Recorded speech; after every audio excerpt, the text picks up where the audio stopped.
নমস্কার বন্ধুরা, আজকে আবার একটা নতুন রেসিপি আপনাদের সাথে শেয়ার করব। সেটা হচ্ছে রূপচাঁদা মাছের তেল ঝাল। এই রেসিপিটি কিন্তু খেতে দারুণ লাগে। তো আজকে আমি কিভাবে এই রূপচাঁদা মাছের তেল ঝালটা বানিয়েছি চলুন একবার দেখিয়ে দিই। নমস্কার বন্ধুরা, আমি সুজাতা, আপনাদেরকে সুজাতাস কিচেনে অনেক অনেক স্বাগত। রূপচাঁদা মাছের তেল ঝাল বানানোর জন্য এখানে আমি 1 কিলো মাছ নিয়েছি। এটাই হচ্ছে রূপচাঁদা মাছ। যারা চেনেন না তাদের জন্য, যেই মাছটা কালারটা দেখুন একটু ঠিক এরকম ভেটকি মাছের মতো হয়। তো এবার এটাকে আমি কিন্তু ধুয়ে ভালো করে পরিষ্কার করে রেখেছি। এবার আমি এর মধ্যে দিয়ে দিলাম কিছুটা নুন, সাথে দিয়ে দেব কিছুটা হলুদ। নুন আর হলুদটা দিয়ে কিন্তু মাছটাকে বেশ ভালো করে মাখিয়ে নেব। মাছের গায়ে যেন ভালো করে নুন হলুদটা লাগে, সেইভাবে কিন্তু মাছটাকে ভালো করে মেখে নিতে হবে। এবার মাছটা কিন্তু সুন্দর মতো মাখা হয়ে গেছে। এবার আমি রান্নাটা শুরু করব। তার জন্য প্রথমে কড়াইয়ের মধ্যে দিয়ে দেব বেশ কিছুটা সর্ষের তেল।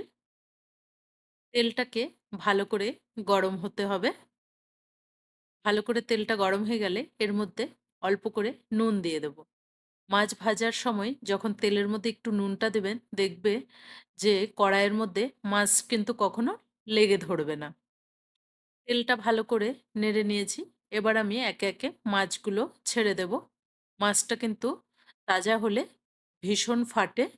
তো সেইভাবেই আমি একটু উল্টে দিয়েছিলাম ঢাকা দিয়ে দিয়ে। তো মাছটা দেখুন একটা সুন্দর কালার আসা পর্যন্ত কিন্তু ভেজে নিতে হবে। তো এভাবেই মাছটাকে ভেজে নিচ্ছি। তো এবার মাছগুলোকে কিন্তু উঠিয়ে দেব। মাছটা প্রচণ্ড ফাটার জন্য উল্টানোটা দেখাতে পারিনি। এবার একে একে সব মাছগুলো কিন্তু এভাবেই আমি ভেজে নেব। মাছ ভাজাটা প্রায় সবাই জানেন। তো সেই কারণে মাছ ভাজাটা আর অত ওভাবে দেখালাম না। মাছটা ছাড়ার সাথে সাথে কিন্তু প্রচণ্ড ফাটে। তো যে যখনই রান্না করবেন তখন কিন্তু সাথে সাথে একটা ঢাকা দিয়ে দেবেন। মাছটা যদি ফ্রেশ হয় তখন মাছটা কিন্তু প্রচণ্ড ফাটে। আর মাছটা না ফাটার জন্য কিন্তু অল্প করে সর্ষের তেলও দিয়ে দেওয়া হয়। তো তেলটা দেইনি বলেই দেখুন সব মাছগুলো কিন্তু সুন্দর মতো ভেজে উঠিয়ে নিয়েছি। ওই তেলের মধ্যে এবার আমি এখানে কেটে রাখা 2টো আলু ঠিক এভাবে বড় বড় করে কেটে রেখেছিলাম, এই আলুটা দিয়ে দিলাম। আলুটাকে সুন্দর মতো কিন্তু ভেজে নিতে হবে। তার জন্য এখানে আমি অল্প করে হলুদ গুঁড়ো, সাথে অল্প করে নুন দিয়ে আলুটাকে সুন্দর মতো ভেজে নেব। আলুটাকে একটু কম আঁচে সুন্দর করে যদি ভাজা হয় তাহলে কিন্তু খেতে ভালো লাগবে। 2 থেকে 3 মিনিট আলুটাকে ভালো করে আমি ভেজে নিয়েছি। এবার আলুগুলোকে উঠিয়ে নেব। এবার এই তেলের মধ্যে আমি এখানে দিয়ে দেব অল্প করে গোটা জিরে,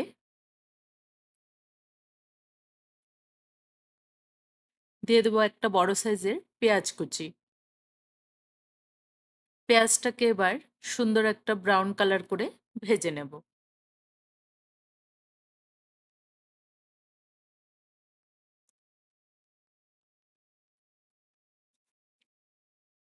পেঁয়াজটা সুন্দর মতো ভাজা হয়ে গেছে। এবার দিয়ে দেব এখানে হাফ চামচের মতো জিরে বাটা, হাফ চামচের মতো ধনে বাটা। দিয়ে দেব এখানে হাফ চামচের মতো লঙ্কা বাটা। হাফ চামচের থেকে আমি এখানে একটু বেশি নিয়েছি। আপনারা ঝালটা আপনাদের পছন্দ মতো দেবেন। দিয়ে দিলাম স্বাদ মতো লবণ, দিয়ে দেব হলুদ গুঁড়ো হাফ চামচের মতো। এবার দিয়ে দেব মশলার বাটি ধোয়া জলটা, যেটাতে আমি লঙ্কা বেটেছিলাম, সেই জলটাও এর মধ্যে দিয়ে দিলাম যেন মশলাটা পুড়ে না যায়। মশলাটা তেল ছাড়া পর্যন্ত কিন্তু দেখুন সুন্দর মতো কষিয়ে নিয়েছি। এবার আমি এখানে একটা কেটে রাখা টমেটো দিয়ে দেব। টমেটোটা দেওয়ার পরে আরও কিছুক্ষণ একটু কষে নিতে হবে। টমেটোটাকে ঠিক গলাবো না, এরকমই থাকবে। ভালো করে কষে নিয়েছি। এবার আমি দিয়ে দেব আগে থেকে ভেজে রাখা আলুটা। যেহেতু এখনো আলুটা সেদ্ধ হয়নি,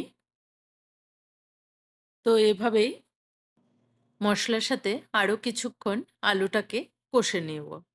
তো সুন্দর মতো আলুটা কষা হয়ে গেছে, তেলটাও কিন্তু সুন্দর মতো ছেড়ে আসছে।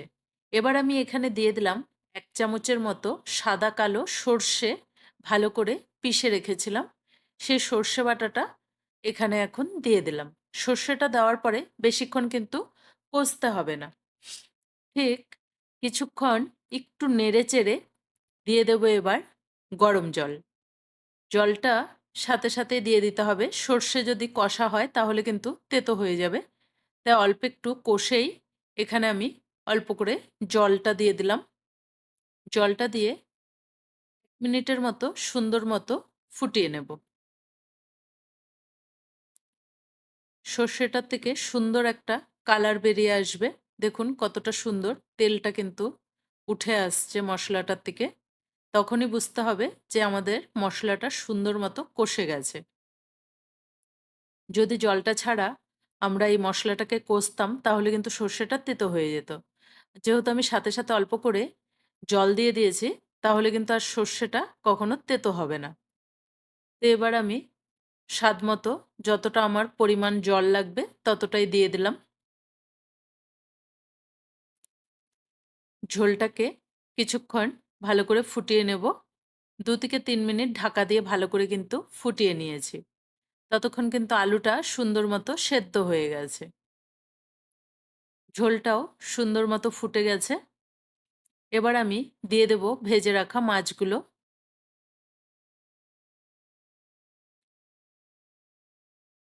মাছটা দিয়ে বেশিক্ষণ কিন্তু ঝোলটাকে ফুটাবো না।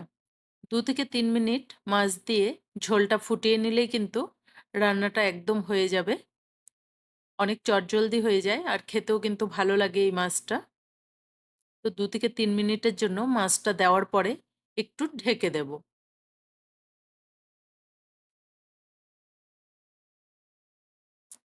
২-৩ মিনিট পরে মাছের ঝোলটা কিন্তু খুব সুন্দরভাবে হয়ে গেছে। এবার ওপর থেকে বেশ কিছুটা ধনেপাতা দিয়ে দেব। ধনেপাতা দিয়ে এবার একটু ঢাকা দিয়ে রেখে দিলেই আজকের আমাদের রূপচাঁদা মাছের ঝোলটা কিন্তু একদম রেডি। আর দেখুন কত সহজেই কিন্তু চটজলদি হয়েও যায়। এবার আমি আপনাদেরকে প্লেটে উঠিয়ে দেখাচ্ছি যে মাছের রেসিপিটি কতটা সুন্দর হয়েছে। তো আজকের এই রূপচাঁদা মাছের রেসিপিটি আপনাদের কেমন লেগেছে কমেন্ট করে অবশ্যই জানাবেন। যদি ভালো লাগে চ্যানেলটাকে একটা লাইক দিয়ে অনেক অনেক শেয়ার করে দেবেন। ধন্যবাদ।